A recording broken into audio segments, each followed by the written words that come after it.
Bonjour et bienvenue sur ma chaîne, moi c'est Lat. Aujourd'hui nous allons faire une petite vidéo du mercredi. Vous adorez ce format, moi aussi maintenant j'adore ce format, c'est mon format préféré. Aujourd'hui nous allons parler de la réflexion à avoir une fois qu'on a touché notre salaire. Donc comment agencer vos revenus, comment agencer vos ressources chaque début du mois. La vidéo elle arrive vraiment au bon moment. Nous sommes aujourd'hui le 1er du mois de février. À moins que je vous le rappelle, il passe très vite, il passe encore plus vite que les autres mois de l'année. Et une grande majorité d'entre vous, surtout les fonctionnaires, ont déjà touché leur salaire. Certains d'entre vous vont peut-être voir le salaire tomber sur leur compte bancaire aujourd'hui même. Moi, je fais partie des personnes qui touchent le salaire à partir du 1er du mois. Donc peut-être soit aujourd'hui, soit demain, le jeudi. Voilà, donc aujourd'hui, comme je l'ai dit, vous allez avoir votre salaire. Pour les meilleurs cas d'entre vous, vous verrez le chiffre du salaire au complet sur votre compte bancaire. Pour les pires situations, le salaire va malheureusement être englouti dans le découvert ou d'autres dettes. Donc faisons un petit retour en arrière sur ma situation personnelle parce que j'aime bien prendre pour exemple ma situation personnelle pour vous démontrer un peu la différence et l'impact que la gestion que j'ai aujourd'hui a eu sur mon budget et sur mes finances. Donc le 31 du mois, généralement, j'avais le salaire qui était à l'époque égal au SMIC, enfin le premier du mois, pardon, qui était égal au SMIC, soit à l'époque c'était en net dans les 1100, ça dépassait pas 1180. Je vous parle là de la période job d'été, par exemple. Je faisais les... Donc moi, surtout quand j'ai commencé les études, j'ai fait à peu près du 15 mai. J'ai arrêté les cours du 15 mai jusqu'à la rentrée, donc à savoir début septembre, voire parfois le 15 septembre. Donc je faisais tous ces mois. Le job d'été, en général, c'est un contrat qui durait 4 à 5 mois. Donc, quand j'avais les 1180 € qui tombaient sur mon compte bancaire, 1180 € qui n'est pas une somme anodine, le problème c'est que j'avais à cette époque une autorisation de découvert, bon, qui a augmenté bien plus tard, elle a bien augmenté. En tout cas, à cette période-là, j'avais une autorisation de découvert de 400 € et dans la plupart des cas, j'arrivais à atteindre la limite de cette autorisation. Donc au final, je me retrouvais en début du mois avec 700 €, voire un peu plus. Sachant que je n'avais pas la bonne éducation financière, donc les 700 € partaient également très vite. Je ne gardais pas, encore si je gardais les 700 € ça aurait été bien. Sauf que les 700 € aussi partaient très vite. Entre l'essence pour la voiture, les sorties le week-end, les vêtements, l'achat, les achats divers et variés. En gros, il me restait pas grand chose à la fin du mois, voire la première dizaine du mois. J'étais déjà à court d'argent.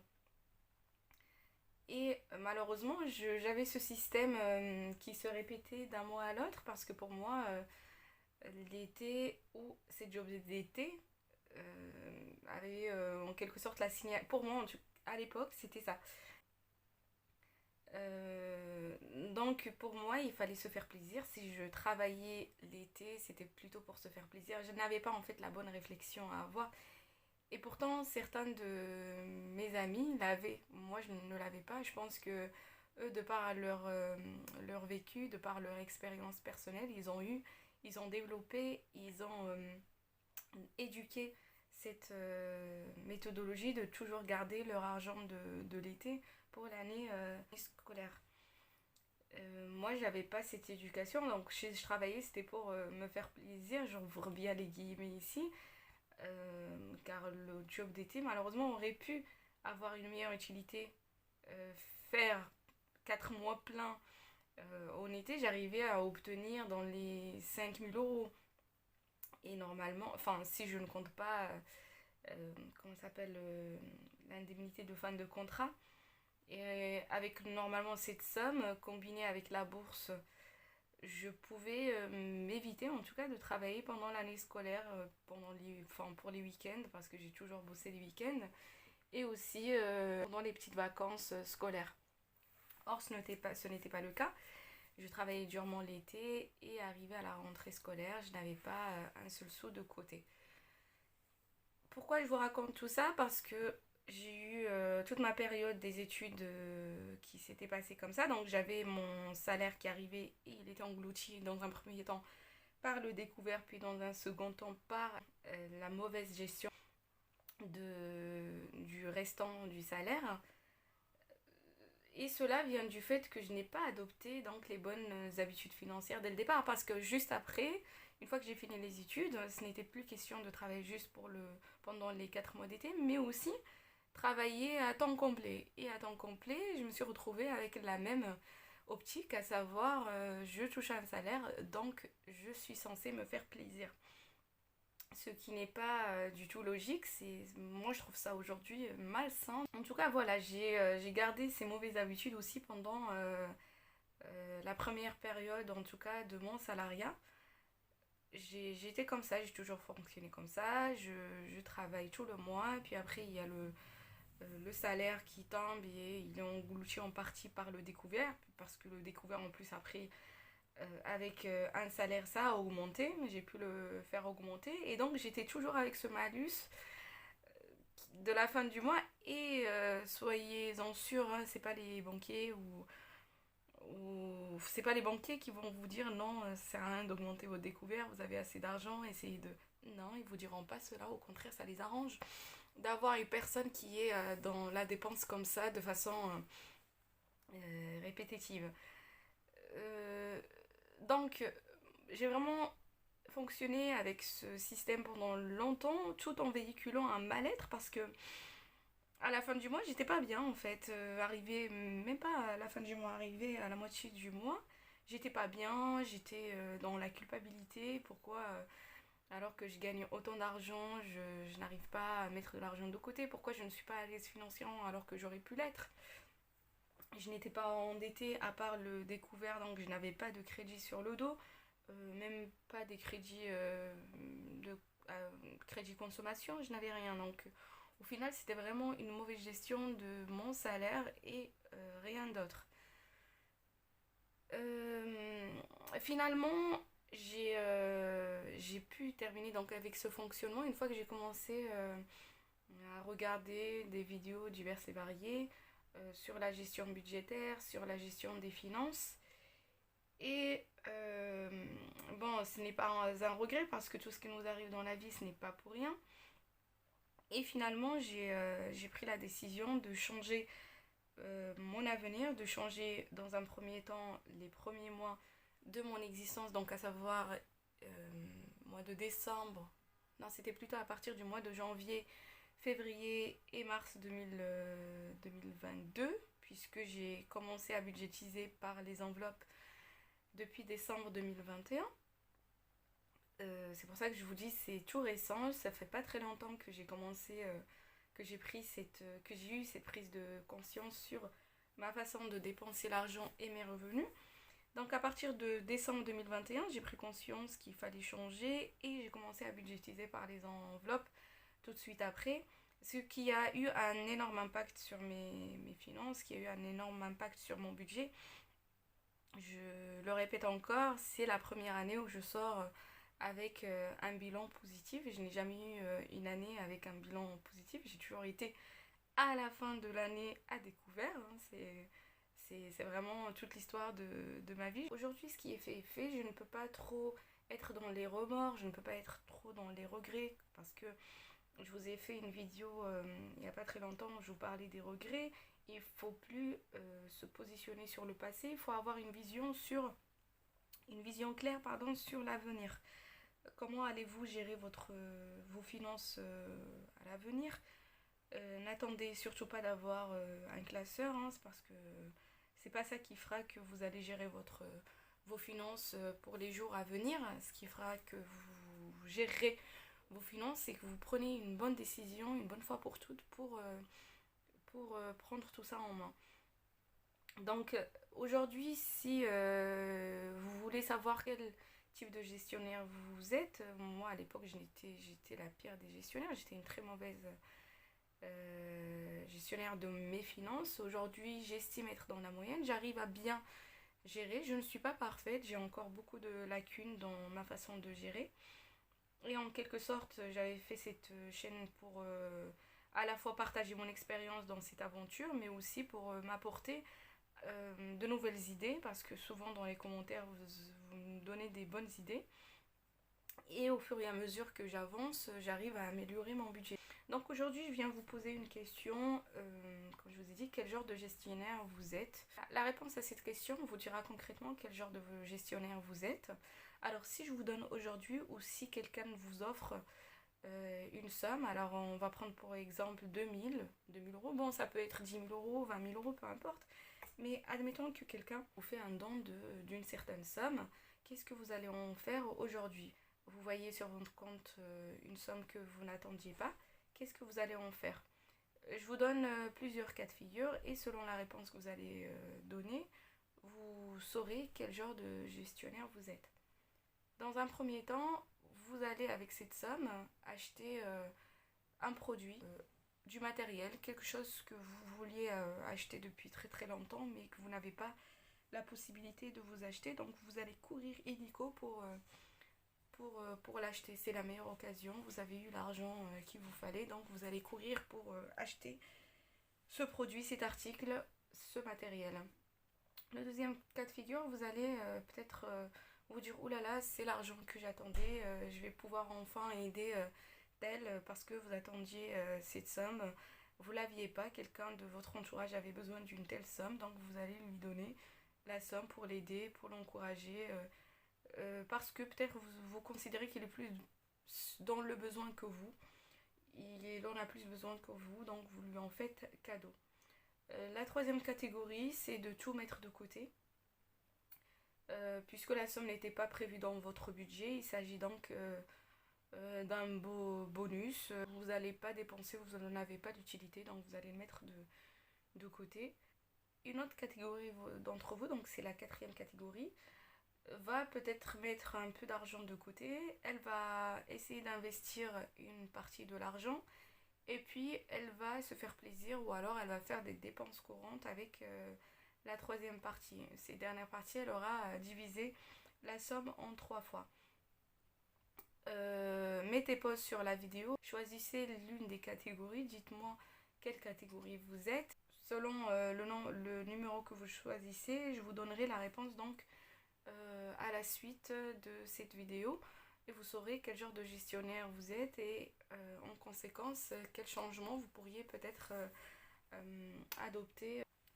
Alors si vous répondez ou si vous estimez que vous êtes dans la catégorie 1, alors il y a encore là une sous-catégorie puisque il y a ici deux sous-catégories puisqu'il y a des personnes qui sont pas dans le besoin et donc à l'arrivée de cette somme d'argent, vous n'avez pas grand chose à faire avec cet argent. La seule chose que vous avez à faire c'est de le dépenser. Vous n'en avez absolument une grande utilité à part le fait d'être dépensé. C'est une somme peut-être qui n'est pas conséquente, donc vous estimez que c'est voilà, c'est un plus, vous pouvez vous faire plaisir et ça s'arrête là.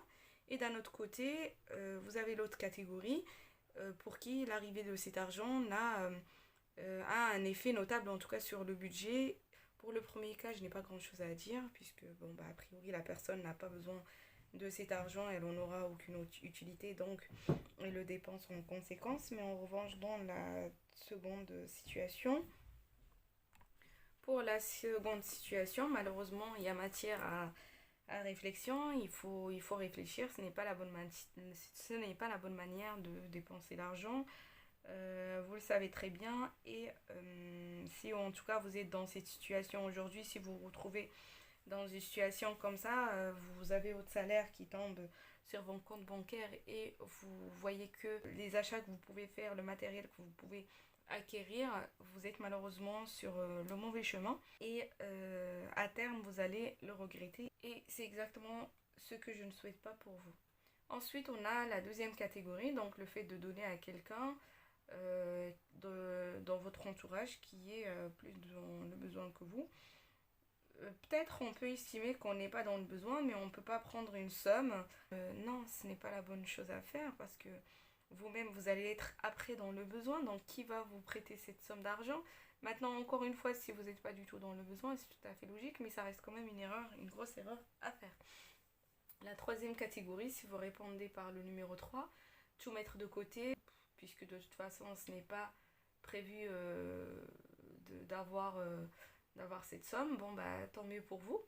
Tant mieux pour vous, puisque a priori, vous n'êtes pas du tout dans le besoin, mais au lieu de tout mettre de côté, peut-être il y a matière à faire un peu d'investissement, peut-être mettre... voilà, vous savez, il ne faut jamais mettre les œufs dans le même panier.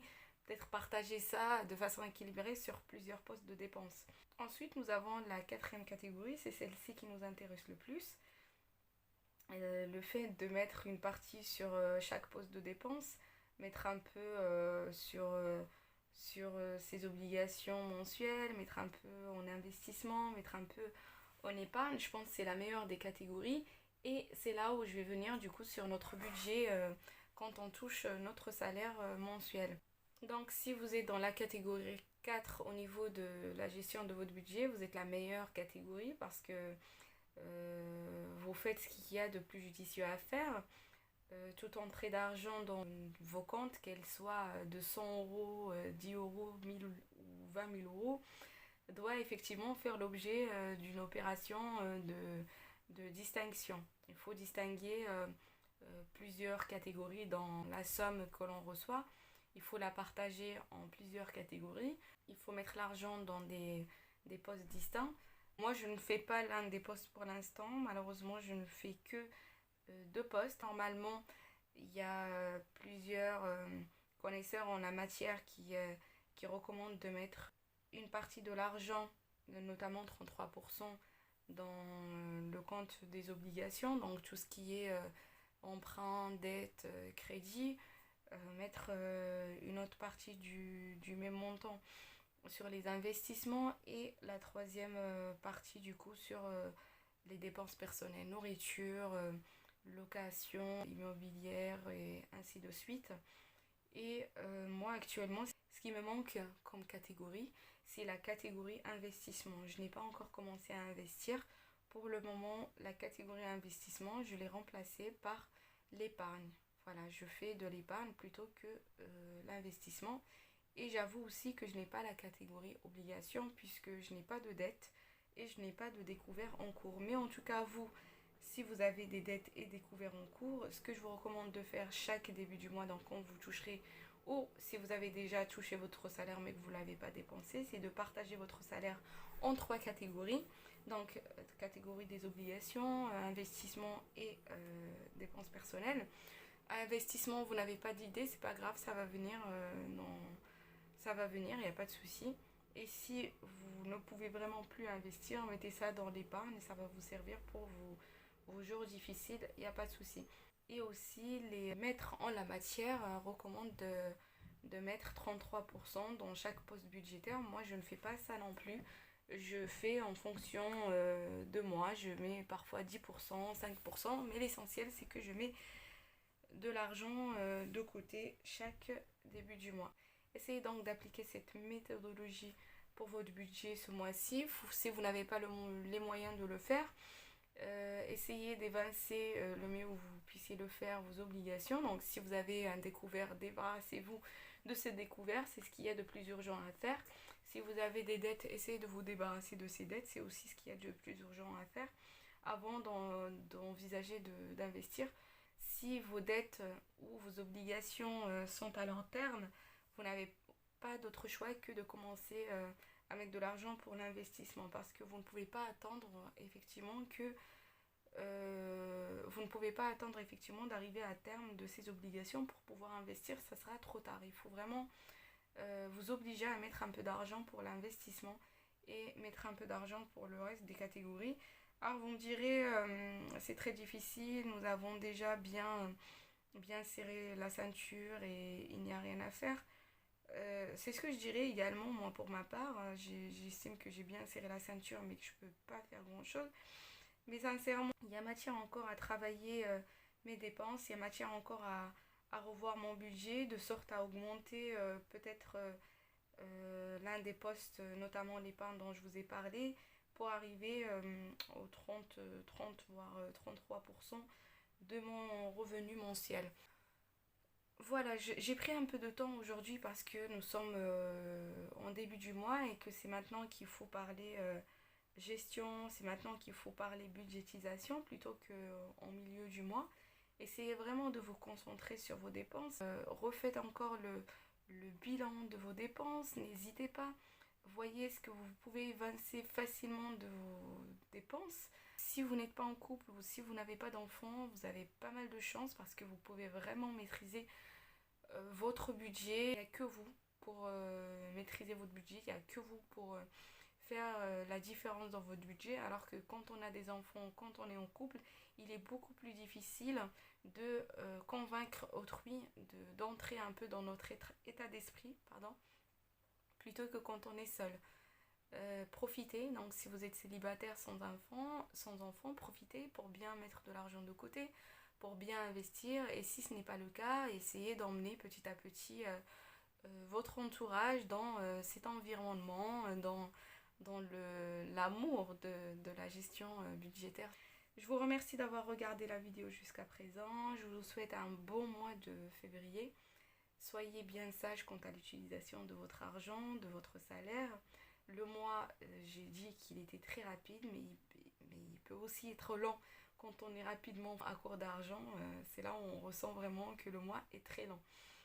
Voilà, prenez bien soin de vous, prenez soin de votre santé, de votre entourage et puis surtout prenez bien soin de votre argent. À bientôt.